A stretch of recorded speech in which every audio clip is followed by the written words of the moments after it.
కేటీఆర్ అలా మాట్లాడుతూ విచారణకి నేను సహకరిస్తా, విచారణకి నేను వెళ్తా, విచారణకి ఎన్నిసార్లు పిలిచినా పోతా అని చెప్పి మాట్లాడుతున్నావు.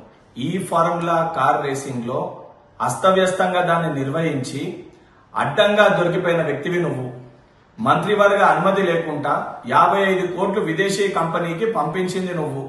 ఆర్బీఐ అనుమతి తీసుకోకుండా డబ్బు పంపించమని చెప్పింది నువ్వు. ఈరోజు దొంగ దొరికిపోయినాక నంగనాచి లెక్క మాటలు మాట్లాడుతున్నావు. సిగ్గుశరం ఉండాలి. ఏదైతే పాటించవలసింది పాటించకుండా, సరైన ప్రొసీజర్ లో చెయ్యకుండా, అడ్డగోలుగా తెలంగాణ ప్రజల సొమ్ముని దుర్వినియోగం చేసి దొరికిపోయి ఈరోజు నీతివంతుల లెక్క ఏమి తప్పు చేయలేని లెక్క మాట్లాడుతున్నావు. 3 సార్లు కాదు, దొంగతనం చేసిన వాళ్ళని 300 సార్లు అధికారులు పిలిచినా పోవాల్సిందే, సమాధానం చెప్పాల్సిందే. నిజంగా నువ్వు సత్య హరిశ్చంద్రుడు అయితే ఆ విచారణలో వాస్తవాలు చెప్పి అంగీకరించాల్సిన బాధ్యత నీపైన ఉంటది. అవన్నిటినీ పక్కన పెట్టి మా ప్రభుత్వం నీపైన కేసులు పెట్టి మిమ్మల్ని లోపల పెట్టే అవసరం మాకు లేదు. కాంగ్రెస్ ప్రభుత్వము నిన్ను లోపల పంపించి నిన్ను విచారణ చేపట్టి విచారణకి పిలిచి పైశాచిక ఆనందం పొందుతుందని మాట్లాడుతున్నావు.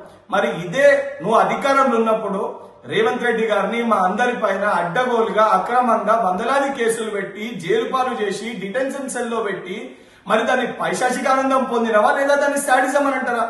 ఈ రోజు వాస్తవానికి నీ కోరిక ఏదైతుందో జైల్లోకి వెళ్లాలని చెప్పని, అది ఒక్కసారి కాదు 100 సార్లు నువ్వు చేసిన ప్రతి స్కామ్ కూడా 100 సార్లు నువ్వు జైలుకి వెళ్లాల్సిన పరిస్థితి ఏర్పడుతుంది.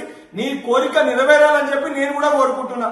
నిజంగా నీకు చిత్తశుద్ధి ఉంటే, బాధ్యతనే ఉంటే ఈ డ్రామా కంపెనీలు ఆపి, ఏదైతే సంబంధించి నీ దొంగ నాటకాలు ఆపి విచారణలో వాస్తవాలు చెప్పాలే తప్ప ఈ దొంగ నాటకాలు, ఈ దొంగ డ్రామాలు స్వయంగా నీ కుటుంబ సభ్యులే ఇవాళ నువ్వు దయ్యమని చెప్పి నేను ఉద్దేశించి మాట్లాడుతారు. మరి ఈ పంచాయతీ అంతా తెలంగాణ రాష్ట్ర సొమ్ముని దోచుకుంటేనే వచ్చింది కదా కేటీఆర్. బిడ్డ ఖబర్దార్, మాటలు మాట్లాడే ముందు నువ్వు నీ అయ్యా నీ కుటుంబ సభ్యులు తెలంగాణ రాష్ట్రాన్ని దోచుకుండ్రు. నువ్వు కాంగ్రెస్ పార్టీని చూసుకున్నాడు కాదు, నువ్వు చేసిన అక్రమాలకి తెలంగాణ ప్రజలు నిన్ను చూసుకొని నువ్వు కుటుంబ సభ్యుల్ని నేలకేసి కొట్టిండ్రు. వచ్చే ఎన్నికల్లో కనీసం మీరు ఎమ్మెల్యేలుగా కూడా గెలిచే పరిస్థితి ఉండదు.